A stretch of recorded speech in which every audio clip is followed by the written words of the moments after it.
Alrighty guys, welcome back to another one.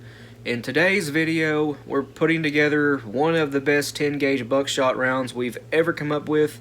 Now, before moving along with anything over here, you guys will see this at the end of the video, or maybe here in a minute, I don't know yet. But Josh fired one of these at 42 yards, and 11 of the 12 pellets were inside of a, we say this all the time, but basketball-sized pattern. Yep, 11 of them were there. He shot a little bit high right, and one pellet went off the paper above it, but that's fine. We had 11 in a really good group, and it was 36 cal triple aught buckshot, 12 pellets of it, and we were using a Winchester Hall, just a plain old Winchester dry lock. The gun we were using was one of my 10 gauge single shots. It had a 23-inch barrel on it with a Kick 695 GT choke, which is just fine for a triple aught. It's a little bit tight, but it still patterns excellent. Triple aught buck stacked by twos is 720. The choke is 695. It's still absolutely fine for that buckshot size. As you guys will see here coming up shortly, it was a great pattern. Now, I want to talk about these Winchester hulls for a second. They're labeled 3.5 inch, but they're not 3.5 inch or even really close to it.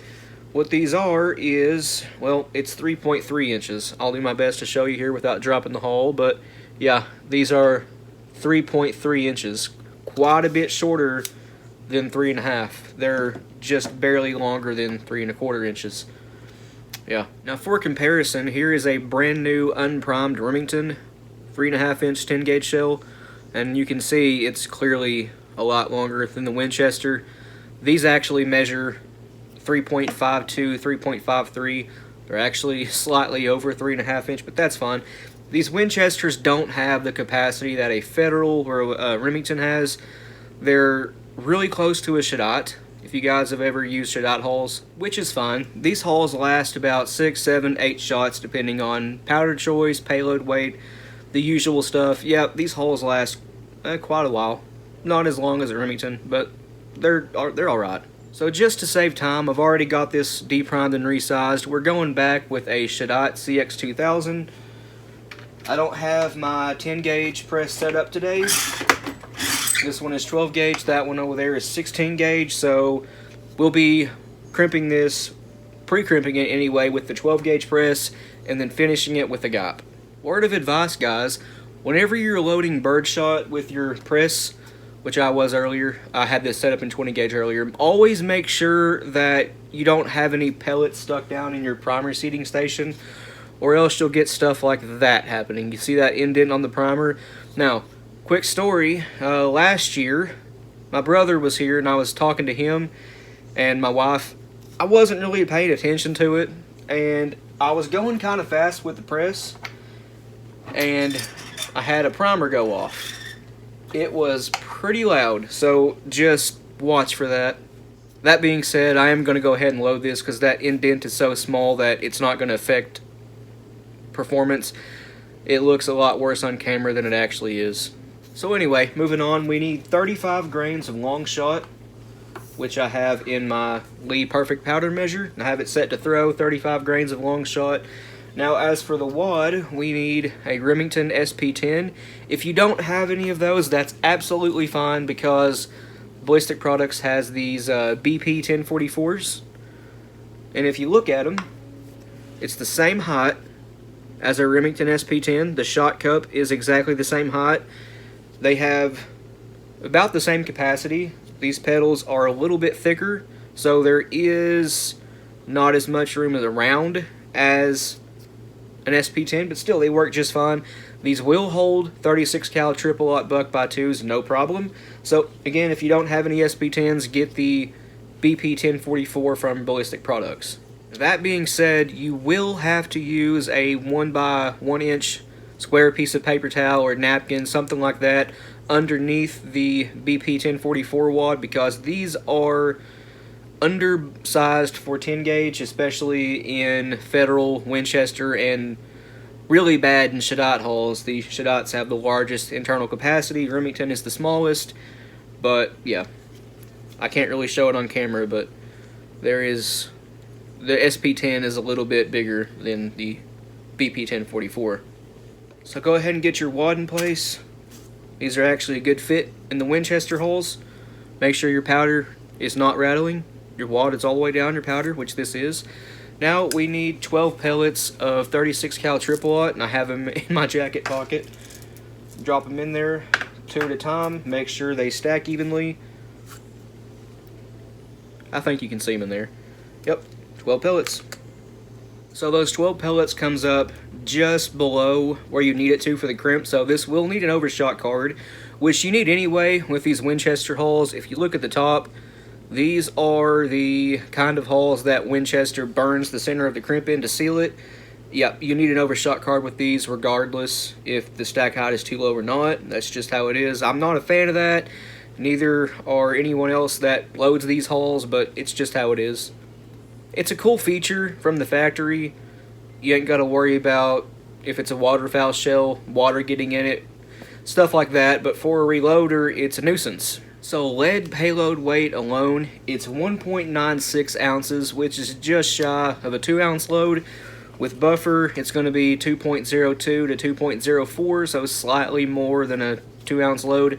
But still, a powder charge for a 2-ounce load will absolutely work with this load. In the clip you guys will see in a second, we mistakenly thought this was a 2 1/8 ounce load. It's not, it's just barely above 2. Oops. I was using Ballistic Products ITX buffer, and I've said this a million times, but it has been rebranded to BSB. It's the same thing, and it is my favorite buffer. Now for a total payload, we have 2.04 ounces, so that's great. We're still right at that 2-ounce payload mark. You can, again, still use a powder charge for a 2-ounce load. This is pretty conservative for a 2-ounce load, 35 grains of long shot. This is going to be moving about 1175, 1200 FPS, which is awesome. For an overshot card, I'm just using a really thin slice of a, well, this is 12 gauge, but it'll work just fine. Set it right on top, and we are ready to crimp this. To make this work for 12 gauge, you just take your fingers and pinch the crimp in just a little bit. Again, I don't have my 10 gauge press set up, but on the 10 gauge, I still use the 12 gauge pre-crimp. It's unmodified. I do use a 10 gauge lead load all, but I just pinched it in a little bit, enough to get it set up in the 12 gauge 6-point crimp starter. That was a little bit tight, but there you go. Now I'm going to finish this with the Got BN2. Well guys, here's the end result. It looks really good to me. This hole may be on its last legs. As you guys probably seen, it's fairly toasty, and the brass has certainly seen better days. Hope you can see those resize lines on it. Yeah, it's been used pretty hard, but as you can see, we're not bulged out anywhere. Now, 8 pellets sits inside the wad and 4 sits outside of it. You would think that the 4 being outside would spread out a little bit more than the 8 that are inside the shot cup, but they didn't. We still had a great pattern, even though not all pellets are in a shot cup. And a load like this right here is, I consider it to be a classic style load, something people would have been putting together years ago, before all the modern components were out. People using steel shot wads for buckshot, which gets you a whole lot better patterns. Before any of that was a thing, this is just an old school classic style load. Anyway guys, here's a clip of the pattern. It's a pretty good one. First time appearing on the channel for this caliber of buckshot, I guess you would say. But we'll figure out what it is here in a second. It's 35 grains of long shot, SB10 wad, 12 pellets of, drum roll please, triple aught buck. 36 caliber, mixed number 47 buffer. This is right at 2 1/8 ounces, I think. Yeah, I think so. Can't remember. Oh, I wonder how the recoil is going to be on this. Probably not bad. This one shouldn't pattern as tight as those others. That's just a target style wad. We've been surprised before. Yeah.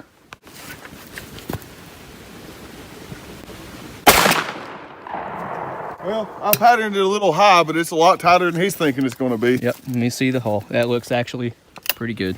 Primer's still around. These Winchester hulls have been loaded up blue a million times too, if you couldn't tell.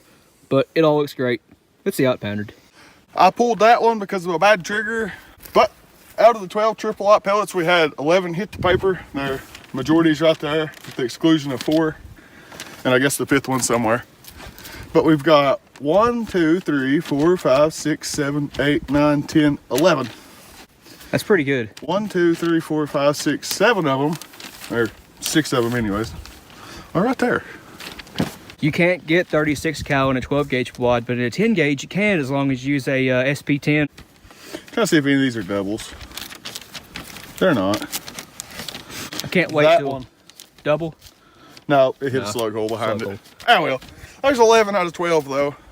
If you guys haven't seen the full video, go check it out. It's titled something along the lines of 10 gauge buckshot using Kick 695 choke. But yeah, go check that video out, although I'm sure most of you have seen it by now that are into 10 gauge. But anyway guys, we want to thank you for watching. Please like and subscribe. We always appreciate that. If you have any questions or comments, leave them down in the comment section below and we'll get back to you.